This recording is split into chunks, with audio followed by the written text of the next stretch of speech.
Anyway, the suicide rate among males remained nearly 4 times higher than females. It's a growing public crisis. The Center for Disease and Control reported recently that the suicide rate amongst teenage girls in the United States had hit a 4-year high. The suicide rates have doubled among girls and rose by more than 30% among teen boys. The suicide #1 killer in teen is, wow, I can't even talk. The #1 killer in teen girls' death today is suicide. Not accidental death, suicide. The #2 killer in boys' death, teen boys' death, is suicide. That's too much. That's just right out of control. And we really do need to talk about this. Nearly 3 in 100 high school students have reported having made a serious suicide attempt. That's 3 in every 100. Let me see, this boils down to 6, 8. Think about how many teens that are, just right out here. If you look around, you'll notice we don't have a lot of experts out here, because they're not going to fix this problem. This is an ongoing crisis, and to be honest, I don't know if we can fix it. But I do know that we have to do something. And I really think the first step is making teen suicide an ongoing conversation. We need to talk about it. Parents need to talk to their kids. It needs to be discussed honestly and openly. There's usually 3 or more issues or factors going on at once in a child's life. And at the time, it's just overwhelming for them. Some of these things going on in their life that we really don't think about. I mean, we know they're happening. We just don't think about them compounding over and over and over. And some of these things are just, a breakup. That's really hard.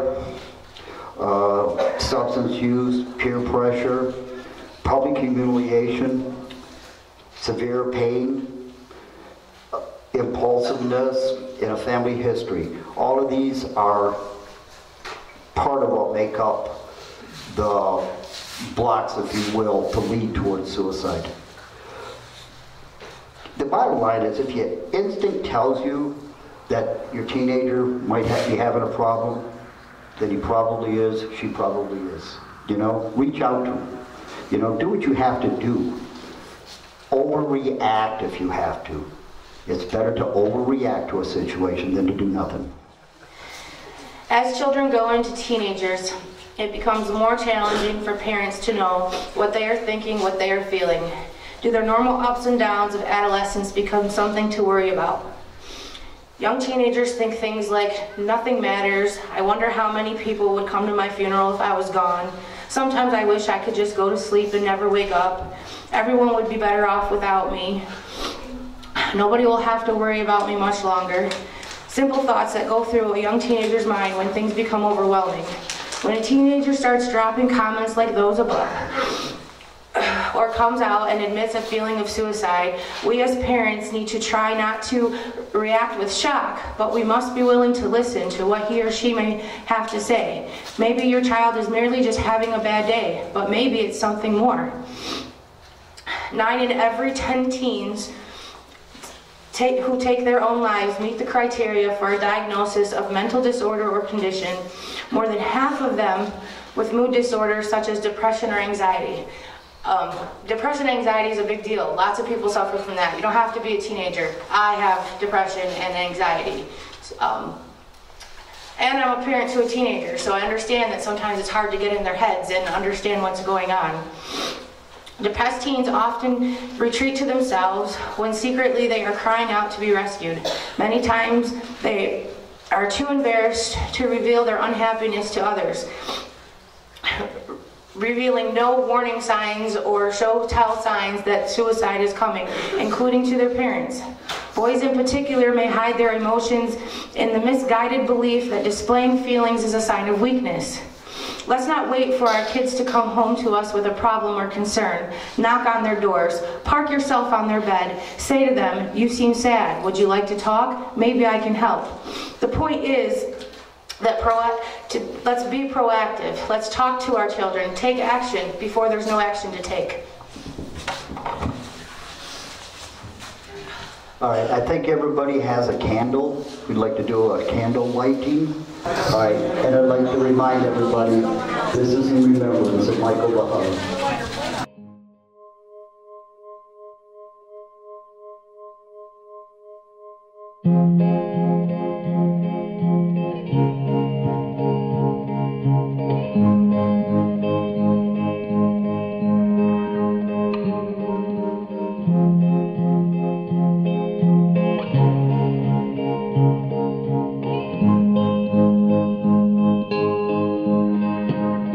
Should have stayed, were the signs I ignored. Can I help you not to hurt anymore? We saw brilliance when the world was asleep. There are things that we can have but can't keep. If they say, who cares if one more light goes out in the sky of a million stars? It flickers, flickers. Who cares when someone's time runs out? If a moment is all we are, or quicker, quicker. Who cares if one more light goes out? Well, I do. The reminders pull the floor from your feet. Pretty sure most of you know me, Michael Lahar. My son Michael Lahar took his life last Monday. I'm backing up a little bit. He played JV football, defensive line for Ogama. Boy loved football. He's going D1. You know, he's a dreamer. But he's always, you know, first one on the field, last one off the field, pushing everybody on his team, and pushing everybody in life, striving to do better. You know, always putting his hand out, trying to help people in need. My son wasn't depressed. He wasn't bullied. Nothing like that. He suffered a concussion 7 months ago. Took a hard head-to-head hit with another player. Sophomore, you know, probably about 250, 260 pounds. It knocked him silly, gave him bad concussion. The hospital never did an MRI scan, nothing like that, so we know how severe it was. Well, suddenly, just out of nowhere, last Monday was a normal day. Happy-go-lucky self, you know, make everybody laugh, make everybody smile. Then, with a blink of an eye, everything changed. His whole demeanor, almost like he was possessed. He just went into a rage, attacked his mother, and before she could get home, he just took his own life. After doing some research on concussions, brain trauma injuries, I found out with the symptoms what to look for, and thinking back on it, he had all the symptoms, but we were never made aware of the symptoms. So with a concussion, it can take 1 to 5 years for that to affect you. So all you parents out there with teenage boys playing football, taking hard hits to the head, had concussions, research it, look up the symptoms, keep an eye for it. Even you girls, cheerleaders, it's also another big thing with them. You know, you fall and hit your head, you get a concussion. It's crazy what a brain injury can do to you without you even knowing it. I mean, 7 months later, it just changed completely who he was. You know, he took his life, but he didn't take his life. You know, and in that, everybody's life's changed. Thank you.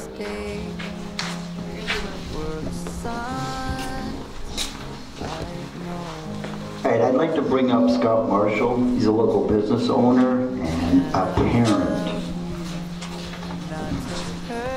Thanks for coming up, Mike. And we are relieved to hear that you guys do have some peace of mind out of that. But needless to say, there is a conversation we need to have, because it's not always that situation. So anyway, for those that don't know me, my name is Scott Marshall. I have several titles that I go by. I'm a business owner, I'm an organization leader, I'm a taxpayer, I'm a homeowner, I'm a son and a grandson. But the most important title that I have has several variations. Dad, father, daddy, papa, parent. This is the one title I believe is one that is not just given due to the birth of a child, but one that is entrusted to me by God and relied upon by my children. We live in a bit of a chaotic world. Social media has become a way of life. Our kids witness bullying amongst adults day in and day out by simply going to Facebook or Twitter. Adults belittling one another over politics, religion, and other secondary issues. Our empathy and sympathy and human connection only show in moments like this after it's too late for someone. This is where we need to change. We should be lifting one another up and showing support. We must be encouraging and inspiring to one another. I mean, don't get me wrong, I'm as guilty as the next. I tend to judge others for their beliefs and standards while passionately defending my own beliefs and standards. Our children need to see us strong and united so that they can learn from our example. As a people, it is incredible how far we have come in this world. We know so much and have created so much, but we must also realize that we are a long way from understanding everything. As a parent, I am far from perfect. How could I be? There is no golden rules to parenting, no accurate parenting for dummies guide. I provide for my children as far as food, clothing, and shelter, but I am certainly guilty of negligence in many ways. One of those is my time. I'm busy. And as a result, I many times forget that my children need me, and sometimes completely and without distraction. They have no doubt that I love them or that I will provide for them, but sometimes, maybe even most of the time, they need my attention more than anything. When my child says they need to talk to me or show signs of distraught, I must be there 100% for them. When they try to get my attention or try to talk to me, I must stop what I am doing and see what they need. It is my guidance and security that they rely on to process the issues rolling around in their heads. We must all realize that no matter how happy they seem or how outgoing they are, they face issues every day that are new and oftentimes difficult to process. We taught them to eat, to talk, to walk, and so on, but once those basics are learned, we still have so much to teach. Life is not easy for anyone. We all have issues, and we will our entire lives. So today I commit to being better at being that pillar of support for my children so that they know that it doesn't matter how tough things get, I'm here to talk to. I will communicate, I will be more patient, and I will make sure my love for my children is evident enough that my children can face anything, because at the end of the day, they know they are secure and not alone. Our kids need to know that we are their option. We will help them solve their problems. Never is giving up the answer. Never is suicide a solution. It solves nothing. Thank you. Thank you, Scott. At this time, I'd like to bring up Katie Marie. Now, this is a mouthful. She is a Miss Michigan North American, she's from Roscommon, and a local parent.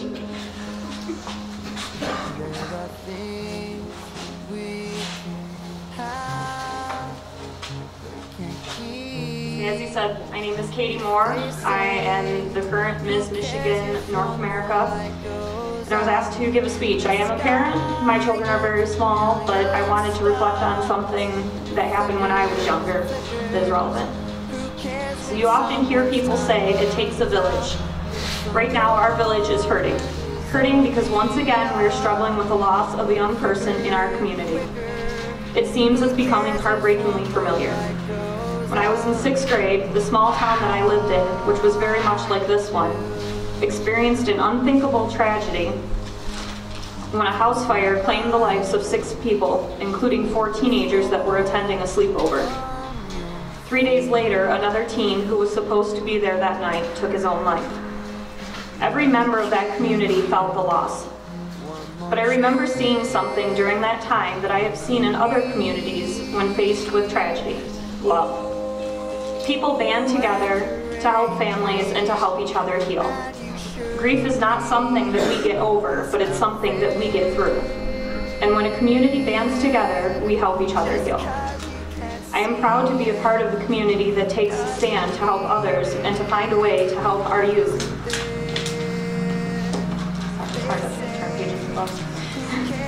To help our youth so that we are not here again hurting.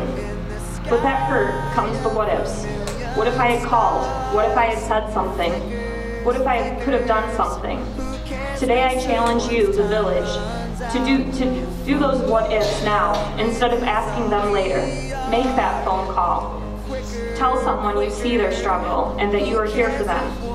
Let's show our youth that there is a whole village there for them all of the time and not just when we're hurting. Thank you.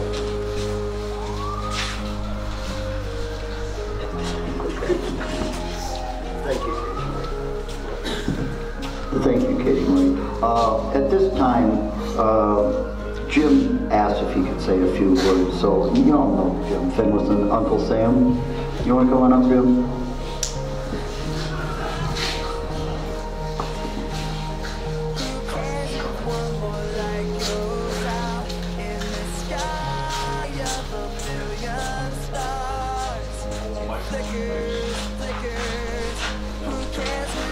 I'm Jim. This is hard for me also. I know where you're coming from. I wish this was a birth certificate. It's a death certificate. My son, 20 years old, gunshot to the head. I wanted to commit suicide. And nobody knew about it. I wasn't going to tell nobody. That's the sad thing about this. We don't want to tell nobody what our thoughts are. But what saved me from doing it, my 2 daughters, he shot himself in front of the 2 daughters. I said, if they can live through life like this, I can do it too. I'm here to maybe help somebody out there. It's a terrible thing, suicide. My dog fell through the ice last week. I'm not bragging about me, I want to set it as an example. He went in the ice. I was ready to go in the ice with him. The brain ticks, and I don't know why. Even the scientists don't know today.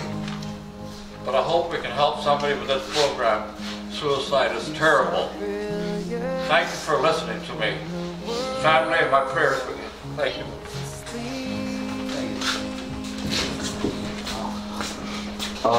Is there anybody else who'd like to come up and speak, talk? The mic is free. I think, teenage death is just hard, and it shouldn't happen.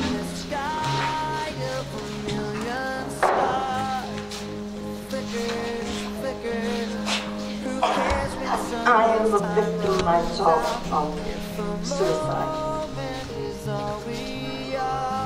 I tried it,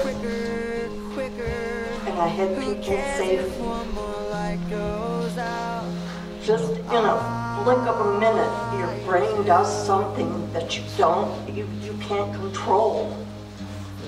So if there's any of you young people out there, if you feel that way, talk to somebody. We as parents and grandparents, great-grandparents, we need to be more influenced on our children, on our grandchildren. Suicide is something that hurts the people who are left behind. And I hope that with what I just said to you children, that you will understand that that's not the answer. It's not the answer. And thank you for listening to me. Thank you. Anybody else?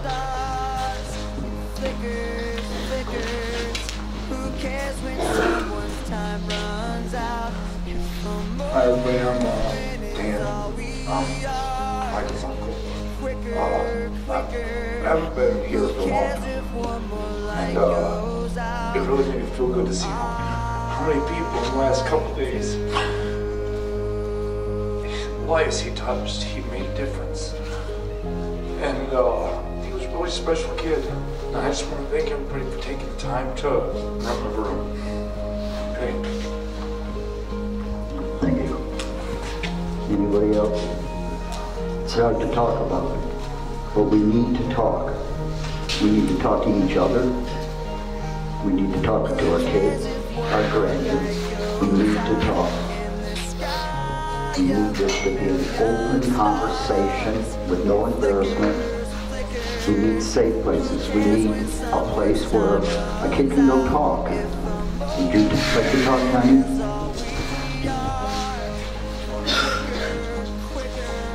My name is Helen. A lot of people know me as Tiny, but I had two people in my life, family members that have committed suicide. The youngest was 23 years old, and his mom and dad lived in Connecticut, and he lived in Alaska. He had been overseas in the war for a couple of tours in Afghanistan. Came out after his tour, got a good job. His family decided to move to warmer weather, so he picked out a house in Hawaii for them to all move to. And 2 months before they were supposed to move there, he took his life, and we don't know why. Another one was a very well-known DJ on WJR, and did the Sunday morning music show, and was quite a musician himself. And just one night he told his wife maybe she should sleep in the other room, and he took his life, unbeknownst as to why. So she thought that maybe if she stayed in there and talked to her to see why he wanted her to go to a different bedroom when they normally slept together, maybe she wouldn't have awakened to him being gone. But it's things that you don't think about at the time. You don't think to ask, oh, why do you want me to go in there? You just think, well, maybe they want, to spread out a little bit, or just have something on their mind that they just want to sleep by themselves for some reason. But I guess we do have to ask questions when people start acting a little different, or saying something, or showing signs that something's not right. Just speak up to them, or if you can't speak up to them, bring it to somebody else's attention. You never know if you're going to save them just by saying one little thing to them.